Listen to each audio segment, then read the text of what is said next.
With the death of an old magician, his grieving grandson, who, sick of hearing mad laughter and strange noises from below the family mansion, has engaged your party to enter and clear out the jeweler's sanctum.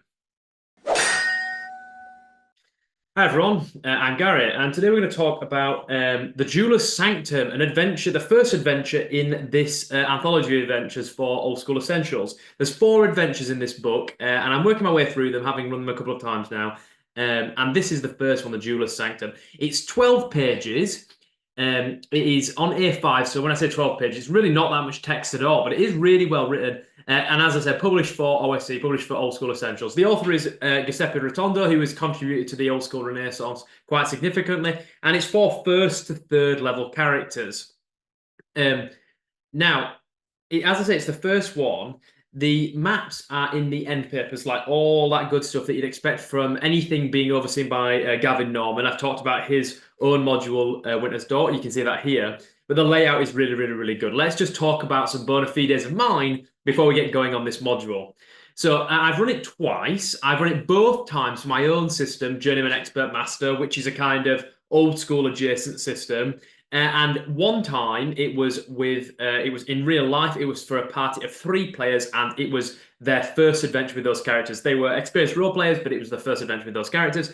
And then the other time I ran it was also for the Journeyman Expert Master, and that was for a party of 6. I did that on Owlboy Rodeo, did that on online. And that was actually, their characters were kind of level 10. Now, the way my system, Gem works, Journeyman Expert Master works, it doesn't really matter to some extent because nobody's hit points kind of get so bloated. So it didn't really make any difference. But that was for an experienced party with experienced player characters and experienced players. So the through line. The party meet Jessam, who is the grandson of the jeweler magician Draxus. He kind of posts a notice, or like an adventurer's wanted notice. And what Jessam was worried about is that there's strange sounds constantly coming from below the family mansion, which is where his grandfather, who was the jeweler magician Draxus, his workshop was. So he has engaged the party to go down and clear it out. Now, he does tell them that a dwarf adventurer named Auric entered the Sanctum to do the same job a couple of days ago, and he hasn't been heard from since. The game master knows, it's learned out pretty quickly, that Auric has met his death with at the hands of some the pseudopods of some grey slimes. So the party enter. They're told that by Jessam, who he tells them that there's lots of treasure down there. That he's pretty sure his grandfather, the jewelry that he was working on is still there. So there's going to be lots of gold and silver and all those kind of things. So, and they can keep anything they like. They just need to clear it out. So the party is shown through the cellars of the mansion by Jessam, and then the adventure proper begins, where they are shown to the entrance of the jeweler's sanctum. And they enter, and they begin a dungeon that's 17 rooms long. Both times I ran this, it took 2 sessions to run. And actually, you could probably do it in 1 if you have a particularly long session. So what do I like? I like a lot of stuff about this adventure. I only review things that I really like because there's so much stuff out there to kind of read and run and grapple with that actually part of the point of this video is to give you the stuff that I think other people are going to enjoy. Every encounter feels crafted. It's really obvious that Rotondo is well involved in the OSR. The layout and the writing is really, really, really good, but also the principles that are driving this adventure are really engaging. There's no rooms that are kind of simply empty with nothing to engage in. There's 17 rooms, and 17 rooms are used. They're exciting. Every single one has something interesting about it, which, brings me on to saying that interactability is at the heart of this adventure. There are no pitched battles, really. And as the players explore the Sanctum, they end up interacting with actually a couple of different factions. I would argue that there are some kind of mini factions within the dungeon. There are the rats. There is the Tarantella, this kind of like intelligent monstrous spider.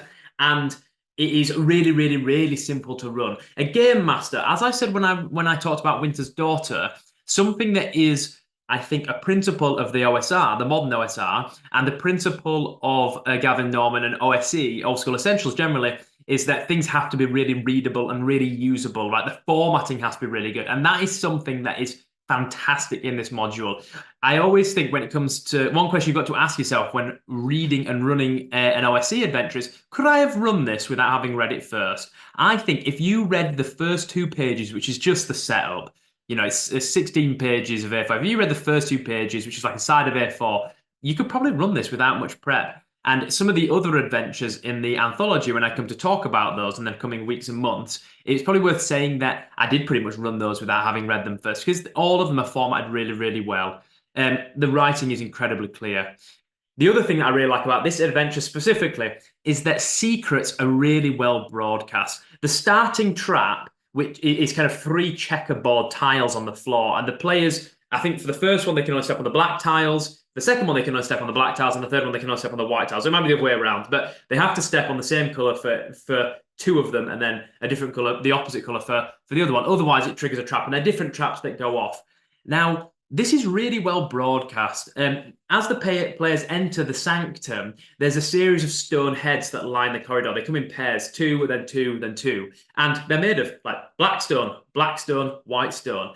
And it just meant that while this makes the trap really kind of obvious, it makes the puzzle really obvious. I've talked about why I think puzzles should be really obvious before. But while it makes them really obvious, it gives the players a sense of progression. It gives the players a sense of success, right? You want your players to feel success most of the time. So they come across this and they go, you're going to have someone in the party that's going to go, oh, they're going to make the link between the color and do that. The other examples of this really well crafted secrets, kind of mystery revealing that I think is in this adventure is there's a secret door fairly early on. And while the players might decide to search every nook and cranny in this kind of library to find it, actually some players might not. And one thing that I find particularly frustrating about some, and you don't really get it in OSR modules, but in genuinely old school modules, TSR era modules, sometimes it can feel a little bit like secret doors are kind of completely random and players, it's just kind of the look of the drawer if they decide to find, if they decide to search that specific spot for that specific thing, thus finding a secret door. Well, there is a secret door in this dungeon, and it's broadcast really well. There's a random encounter that can come up where you have the ghost of Joranda, and she is a previous interloper into the Sanctum, a previous would-be thief, and you see her ghost and she's injured and she staggers off one of those early checkerboard traps. She's injured and she heads into the corner of her room and then she pulls a lever and steps through the wall. And if the players get that as a random encounter, and I would almost say, I do believe in random encounters and them being random, but I think maybe you should just show them this one, because what it does is it telegraphs to the players really clearly, oh, there's a secret door here. And it just means that, we talk about decasing the dungeon, it means that there are different ways around it, because the dungeon is effective. If you introduce that secret door, it's effectively a loop, which is, that's a good thing, especially for 17 rooms. And the last one is that I think is broadcast really well. Really good examples of telegraphing danger, telegraphing secrets, telegraphing mystery. There's a gaseous mold, a kind of spore, that clings to this magical robe in one of the rooms. And it's a purple robe, but this spore is like really, really kind of like, it's ochre colored. It's like a really deep orange. And when the players enter the room, there are giant rats. Now, they might have actually already encountered the giant rats, which exist as a faction within the dungeon, like intelligent rats. Oh, their leader is intelligent.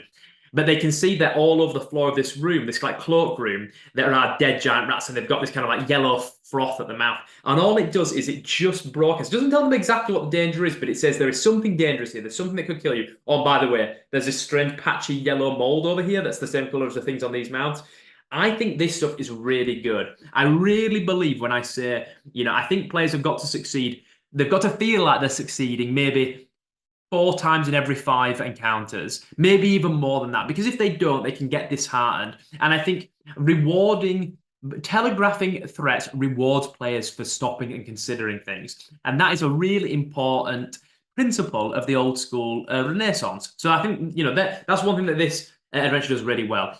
Also, it's worth saying the artwork in this module, it's all done by a guy called Mark Lyons, or Lyons, sorry if I pronounced that wrong. And he does a fantastic job of conveying some of the moments in the Sanctum. I showed the players all of this artwork, especially when I played online on Owlbear Rodeo. I just like cut it straight out of the PDF and sent it over.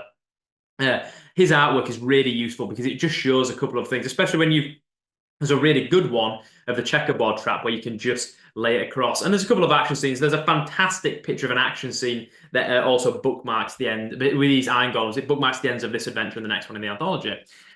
So what would I change? What concerns would I have? What things would I want to consider, or would I want game masters to consider? If you're watching this, what do I want you to kind of be aware of going into this? To be honest with you, they're very little. I always say I choose adventures that I like to talk about.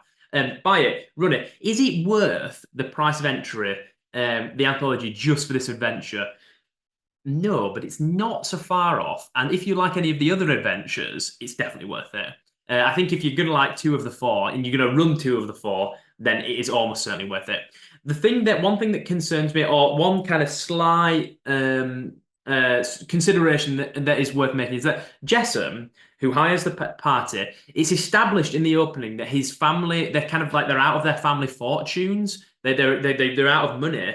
They're quite, even though they live in a mansion, they're not very particularly wealthy anymore. It's all been squandered. And Jessam then tells the player characters, go into the Sanctum. You can take any treasure that you like. I hear that there's gold and silver ingots. And we're told in the module that these things Jessam definitely believes that these things exist, and they do exist. I don't understand why he doesn't ask the players to recover some treasure for him, or more, something else, one of Draxus's spell books, for example. So I think one thing that it is worth doing is making Jessam give the player characters a reason to go in other than just get the treasure. Or if it's to get the treasure, it's to recover a specific piece of treasure, like a spell book or a particular magic ring. There's lots of magic rings in this module. I just think that gives them a reason to systematically go from room to room to ensure that they squeeze out the maximum amount of enjoyment from this module. They're not just kind of getting to the end and going, oh, we've done it now and we're leaving. It makes them go, okay, what about this room? What about this room? What about this room? To make sure that they get the thing that they're after. Secondly, I made Jessam a cousin of a player character, and Draxus, the magician jeweler, he was their grandfather. It worked really well, and I'd recommend doing that. It just meant that the players, but one player in particular, had a really good reason being invested in this. So I sent him a letter saying, "Granddad's died. I need some help. Going to do the funeral."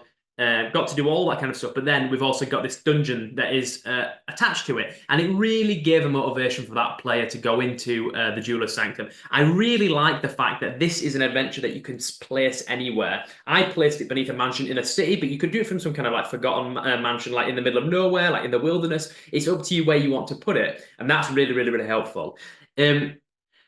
I ran this. The last thing worth saying is that I ran this as a preamble to the DCC adventure, the jeweler who dealt in Stardust, and I found that in that there's a jeweler's fence. I'll talk about this. It's in this collection, Chaos Rising, for DCC. In that adventure, the characters infiltrate a fence for the Thieves Guild. Who is a jeweler, and he's bought a dangerous jewel that he shouldn't have done, and he's kind of summoning extra dimensional horrors by mistake. And I suggested to the players that Draxus had been involved with this person and he'd sold him something just before he went away. So that was used to build a kind of mini campaign of exciting kind of jewelry themed adventures. So that is the last thing that, is worth considering. As ever, that is the Jeweler's Sanctum. It is a really good adventure, absolutely wonderful. I give you absolutely, enough hours worth your time in terms of adventuring. I'm Gary. Like and subscribe, do all those things. I appreciate it, and I will speak with you again soon. Thank you.